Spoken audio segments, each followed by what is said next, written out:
It's the first day of the year, and on this day, we wanted to pop up to share a little bit about our brand new podcast called The Rabia and Sana Show. Hello, everyone. I am Sana Shah. Professionally, I am a clinical research in the pharmaceutical industry.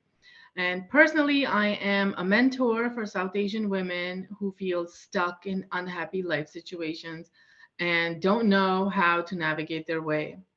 I am also studying to become a certified life coach. How exciting! Hi, Sana. Hello, everyone. I am Rabia Paracha. I am a mind power and life power coach who helps people break free of their cultural barriers to find the life they love and the love of their life. And on this podcast, we are going to be talking all things about reinventing cultural norms, especially for the misfits and the underrepresented. You know, I love my culture, the South Asian culture. There are numerous great things about it. We've got such strong family values.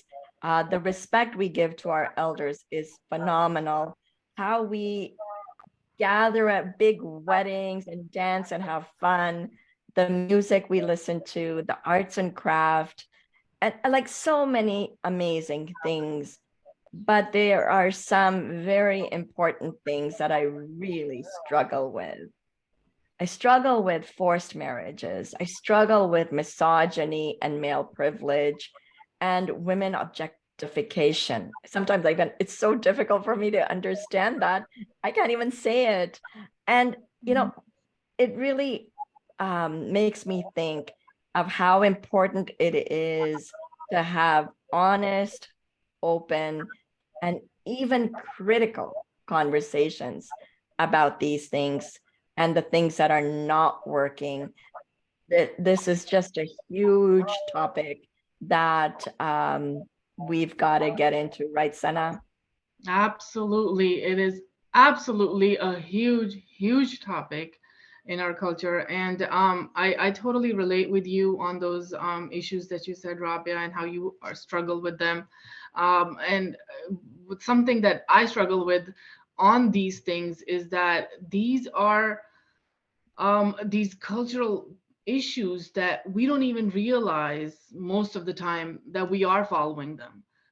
We're like on this autopilot mode, and we just function that way because most of these things, they're not even taught to us, they're not even spoken. They're just these unspoken, untaught belief systems, and thoughts that are just deeply rooted inside our minds, and they end up regulating our actions, our decisions, and our behaviors, and we don't even know that we're following them. So true. We do so many things without knowing we're doing them Mm. just to be a part, to fit in or belong. And it's really important that we unpack and uncover these, especially after when you and I spoke and got together originally, and we were learning about each other and we're talking about our life experiences, and we could really relate to each other without really knowing that there was an almost 20-year gap between us. Like, we're Yeah. from different generations and the problems were persisting. Yeah. So it was really alarming. And I'm so glad that you and I can bring this forth from perspective of two generations. Yeah. And I'm so happy that we are doing a whole separate video just on that, Rabia, on how you and I met, and what were the details that got us inspired to work on this project, and how some of these issues that you and I both faced, how we got to talk on that, the fact that they are so different from each other, and like how yours and mine family values were so different from each other, but yet at the same time, we had the same consequences. And so we're going to be unpacking all of that in a whole separate video, because it is a very interesting of topic, and it's called Jab We Met. And I'm so happy that we're doing that. It's going to come out in a few weeks. But what really inspired me personally the most was how we had the same consequences, Mm. and most of the issues that we dealt with had the same cause even.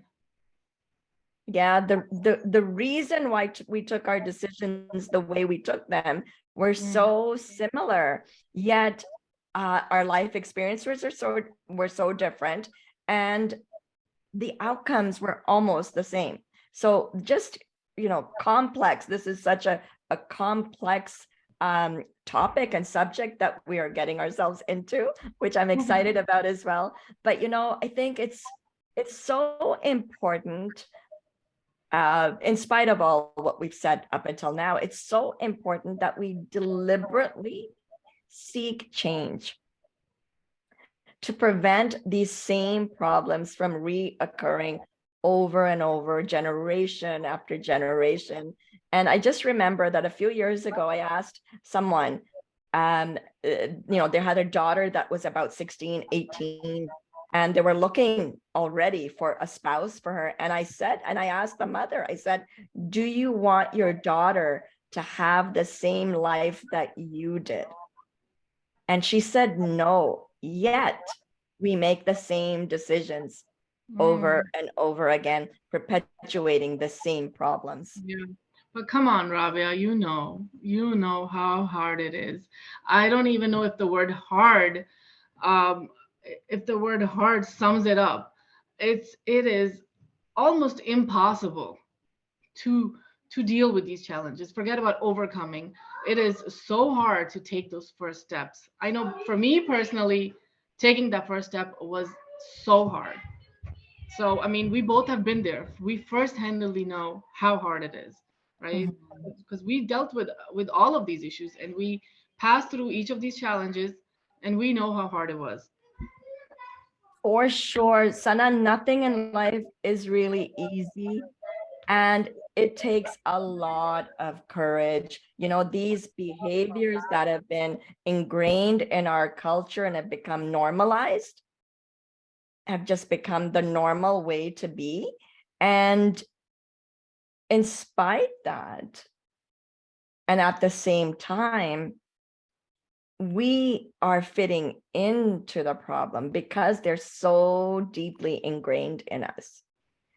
And we just justify and we make excuses and we sympathize with the wrongdoers. Yeah. I know that's what I did, that it took me 10 years to leave my, situation, my marriage, because I didn't know. And I was saying, no, this is the way it's supposed to be. This is how it was for my friend. This is how it was for my mother. This is how it was. That's how it is. So Yeah. justifying, making excuses, sympathizing with the abuser. There's actually a term for that. It's called the Stockholm syndrome. And yeah, so of course, crazy big topic. It is such a big topic, and as I was just laughing, Ravi, because I didn't even know that there was a name for this before I met you. Like this issue, I wouldn't even think that it's actually a known syndrome, right? Because it is something that is so common in our culture, and it makes me think of something that you and I talked about earlier was how when something is common, it doesn't make it right, right? And we are actually in a problem, and yet we justify it by making excuses for it, and then we continue the same way because we just made excuses for it and justifying it. And all of the issues that you mentioned earlier, Rabia, from among all of those, the ones that I am really excited and looking forward to talking about in this show, I guess they're more just dear to me, and that's why I'm looking forward to those, are arranged marriages and divorce, and living a double life, or a fake life, like pretending to be what you are not. And so this Mhm. list of things that we are going to be discussing, this list just goes on and on, because there are so many issues that we will be talking about. Definitely. This is the primary reason why we are doing this podcast, Sana, to Mm, help identify these issues, things that we don't know are there but exist. We feel it, but we don't know what to call it. And then mm, we also feel alone and excluded, or we don't feel like we fit in and belong. So it's so important to know that there are other people experiencing what we're experiencing, and people who have overcome it, to learn from them. And then there are the experts that tell us, I loved when I went to my therapist for the first time, and he said, there's nothing wrong with you. There's mm. nothing wrong with you. And hearing it from experts, those that have studied psychology, sociology, behavioral therapies, all these things that are so important for us to understand our lives, our situations, and how we feel at the end of the Yeah. day. So important. Yeah. So hearing from experts to feel supported is so important. And we can do that. We can do that through this podcast, right? Absolutely, we sure can. And at the same time, we acknowledge that these are not easy conversations to have, and that it is going to be very, very difficult, not just for the audience, but it's going to be difficult for us and the people that we will have on to have these conversations. But it is the right time to have them now. Mm-hmm. And I am so excited and so thrilled that we're doing this. And I'm even more thrilled to announce that our first episode, we have a date for it, and it's going to be coming out on the 15th of March. Yes, I can't wait. I am so excited. And on that first episode, we are going to talk about all things cultural norms. And we're going to delve into the intricacies and complexities, and share a little bit of our stories. And, that these are things that are really important to know as the foundation, a starting place, because we've all got to start somewhere, and understanding how everything works is important. But in the meantime, we would love for you to follow us and on social medias, and on our social medias, on TikTok, on Instagram, on YouTube. Our handle is the Rabia and Sana Show. And our podcast will be available wherever podcasts are available, and you'll hear more about that. In the meantime, we're still going to, be posting our videos and giving you updates to tell you Yeah. where we are on this journey. Yeah, yeah, we're going to be posting a lot of updates until March when the first episode comes out. So everyone, don't forget to mark your calendars. You don't want to miss this. Please join us for the podcast. It's going to be a crazy ride. Yes. And so join us for the Rabia and Sana Show, We are because two we Desi girls. are, we can never get this right, Sana, but I we know, will right? one day. We're two Desi girls. Reinventing cultural norms. See See you, you everyone. soon.